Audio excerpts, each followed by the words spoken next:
Assalamualaikum warahmatullahi wabarakatuh. Salam sastra.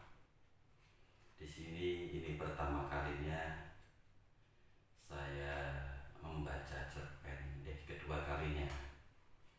Dulu pertama saya membaca cerpen di muka umum ketika masih belajar di UIN Sunan Kalijaga, Yogyakarta. Di hadapan kawan-kawan sastra saat itu ada Mas Raudal Tanjung Banua, Mas Mahwi Air Tawar, Mas Indrian Koto, Mas Dea Anugrah, dan kawan-kawan lainnya. Ya, langsung saja. Saya baru pertama kali menerbitkan buku ini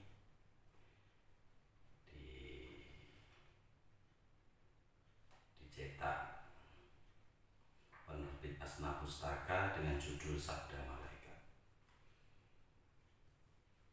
Cerpen Sabda Malaikat ini adalah cerpen pertama kali saya yang dimuat di koran pada tanggal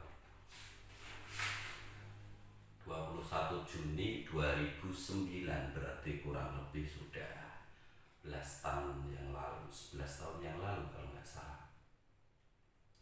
Ini merupakan cerpen pertama kali saya yang dimuat di koran setelah 4 atau 5 kali saya ngirim di koran, dan alhamdulillah tembus. Judul pertamanya cerpen Sabda Malaikat adalah Sabda Tuhan, tapi oleh redakturnya, kalau tidak salah waktu itu Mas Donatus Anugroho, dipotong, tapi judulnya masih tetap sama. Akhirnya setelah saya baca ulang bertahun-tahun, saya ubah judulnya menjadi Sabda Malaikat. Ya, mohon maaf, bukan maksud narsis atau apa, ya hanya ingin menyemarakkan Belantika YouTube dengan konten sastra, terlebih cerpen yang selama ini memang paling saya sukai. Sabda Malaikat. Ia terus berjalan menyusuri jalan aneh tak bertuan. Raut mukanya tampak geram dengan balutan bibir kusam yang terus bungkam. Langkah kakinya mengayun lamban, seakan berjalan tanpa tujuan. Dinginnya angin malam yang menyeruak dari sebalik sekat malam membuat tubuhnya yang telah layu dan sorot mata cekungnya terlihat sayu tiada laju. Aku yang sedari tadi memperhatikannya hanya bisa diam tanpa kata. Aku semakin tergelitik untuk terus mengikuti langkah kakinya agar tahu tujuan akhirnya. Di balik jubah malam yang kian muram, ia terus berjalan dengan mulut yang terus bungkam. Padahal pada malam-malam sebelumnya ia tak pernah mendiamkanku seperti ini. Ia selalu mengajakku bercanda dengan banyulan khasnya. Sungguh aneh, kali ini ia tak mau menunggang di atas punggungku. Aku sungguh kasihan melihat tubuh rentanya berjalan bermil-mil jauhnya. Mungkin saat ini ia sedang marah kepadaku. Tapi apa salahku hingga membuatnya marah seperti ini? Batinku dalam hati ketika ia mengedipkan mata, pertanda mengajakku istirahat sejenak, melepaskan otot-otot yang tak enak. Saat aku sedang asyik-asyiknya bercanda ria dengan semut-semut di bawah pohon nirwana, tiba-tiba dengan tak kutahu maksudnya, ia menarik kuat tali kekang yang melingkar di leherku. Aku kaget dibuatnya, bahkan kekagetanku itu membuat kedua tegap kakiku meloncat tinggi, hampir menimpa tubuh ringkihnya. Sontoloyo, hati-hati Bol, kakimu hampir saja menghantam mukaku. Celocosnya sesaat setelah menghindarkan muka dari loncatanku. Ya Tuhan, maafkan saya. Saya nggak sengaja kok. Timpalku kepadanya dengan sedikit canda. Ya sudah, lain kali jangan diulangi. Ayo kita lanjutkan perjalanan. Sambil meletakkan perbekalan di punggungku kembali, ia mengajakku berdiri. Siap Tuan, derap kakiku siap dan tegap. Dengan raut mukaku yang berubah meriah, ia memberi seulas senyum bangga kepadaku.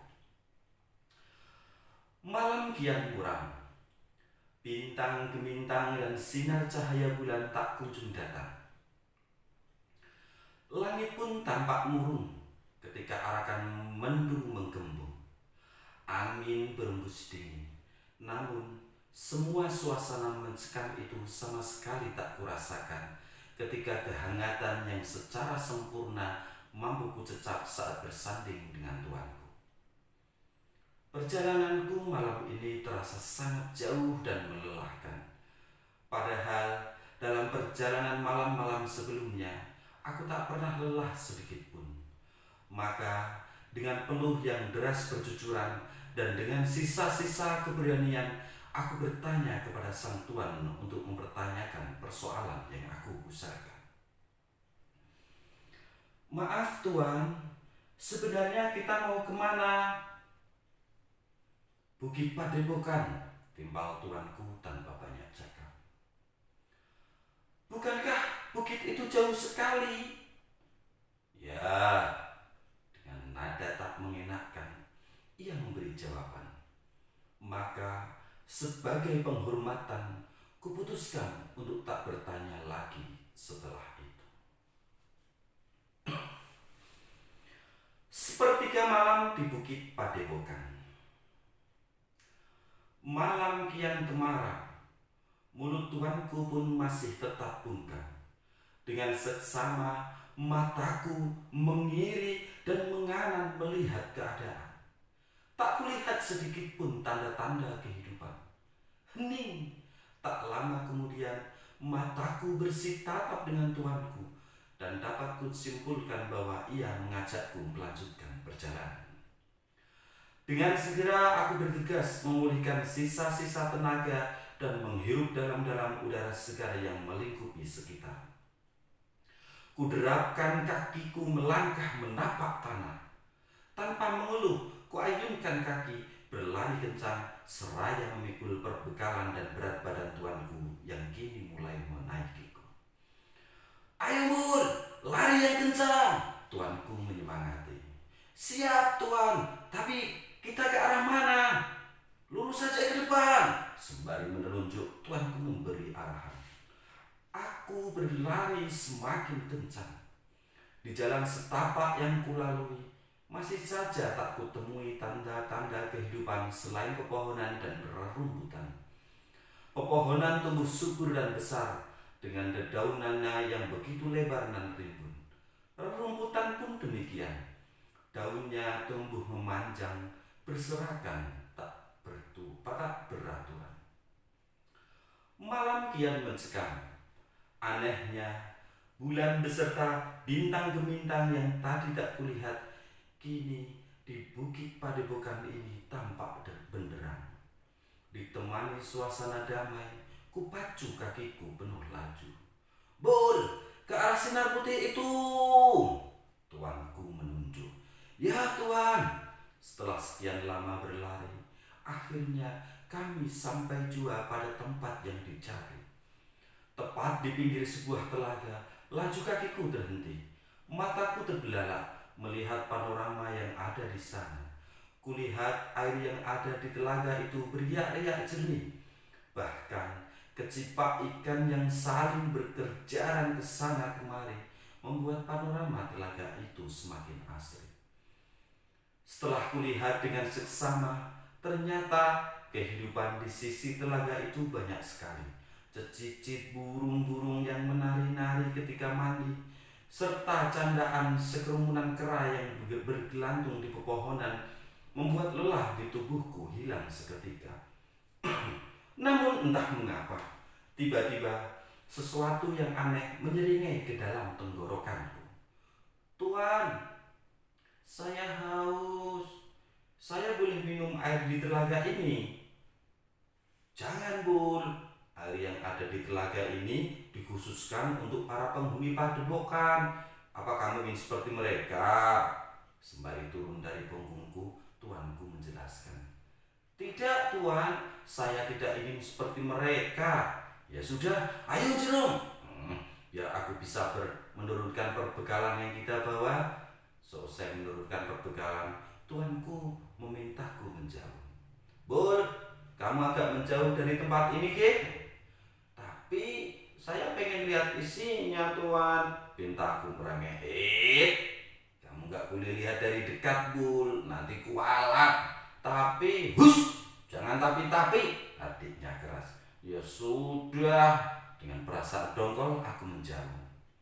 Sembari membenahi jubah putih yang melekat di tubuhnya, aku terus mengawasi apa yang tuanku lakukan. "Sebenarnya apa yang akan Tuan lakukan dengan 2 kantong itu?" tanyaku penasaran. "Sudahlah, Bul. Kamu jangan banyak tanya. Nanti akan tahu sendiri," jawab tuanku menyebalkan. Sinar cahaya bulan kian benderang. Raut wajah langit yang sedari tadi tampak tak cerah kini telah berubah ramah. Hembusan angin malam turut pula menyemarakkan suasana. Tapi entah kenapa, kurasakan perihal aneh muncul tiba-tiba untuk kedua kali. "Tuan, kenapa saya merasa malu di tempat ini?" tanyaku dari kejauhan. "Malu kenapa, Bun? Saya nggak pede kalau nggak pakai celana." "Oh alah, Bul. Lawang hewan aja kok punya rasa malu.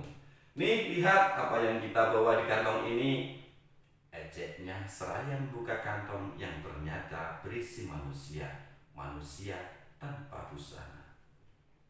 "Loh, Tuan, siapa ini? Kok bugil?" tanyaku penasaran. "Inilah bapak awal manusia, Bul. Namanya Adam."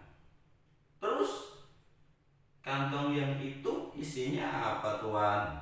selorohku sembari menunjuk ke arah kantong lainnya yang belum dibuka. "Yang ini adalah ibu awal manusia. Namanya Hawa," lanjutnya sembari mengencangkan ikatan kantong itu. "Kenapa tidak dibuka sekalian, Tuan?" "Nanti di tempat lain, bukan di sini." Setelah beberapa lama perjalanan, akhirnya kami sampai juga pada tempat tujuan kedua. Seperti di tempat yang pertama, kakiku pun terhenti di tepi telaga. Namun aneh, telaga ini tak seperti yang tadi.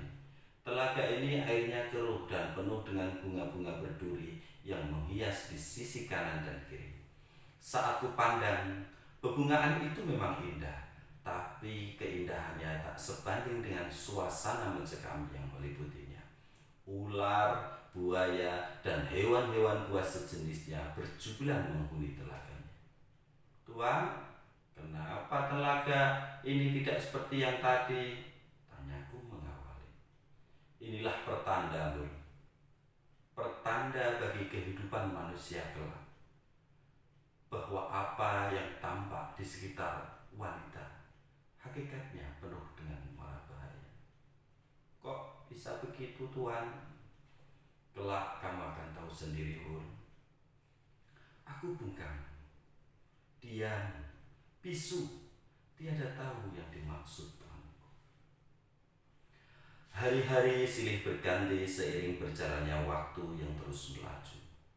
Tahun demi tahun pun demikian adanya, hingga aku lupa entah ini tahun yang keberapa. Lewat suasana tengah malam, tuanku membuyarkan lamunku. "Bul, ayo ikut aku." "Kemana, Tuan?" "Bukit Padepokan." "Loh, dulu kan kita pernah ke sana." "Ya, dulu kita pernah ke sana, tapi kali ini lain, Bul. Kali ini kita memiliki tugas yang lebih penting," tuanku menjelaskan. "Tugas apa, Tuan?" "Sudahlah, jangan banyak tanya. Ayo ikut saja." "Baiklah," Malam terasa kian mencekam. Lolongan serigala hutan pun terdengar saling sahut-sahutan. Dinginnya angin malam semakin jarang pula untuk mengusik dan menjamahi tubuhku yang masih setia tak berbaju. Setelah peluh dengan derasnya membasahi tubuh, akhirnya kami sampai jua pada tujuan yang ditempuh. "Bun, kita berhenti di sini," pinta tuanku. Dengan sisa napas yang masih tersengal, aku mengiyakan permintaan tuanku tanpa jawaban. "Loh, tuan, kita kok malah berhenti di sini? Dulu kan di telaga." "Ya, aku tahu, Bun. Ini memang bukan telaga. Ini bukit. Lihatlah dua manusia itu." Tunjuk tuanku ke arah semak belukar. "Tuan, itu kan Adam dan Hawa," timpalku. "Ya, itu mereka." "Hai anak muda," sapa tuanku kepada mereka. Kulihat mereka beringsut ke dalam, sembunyi di balik semak-semak karena malu tak berbaju.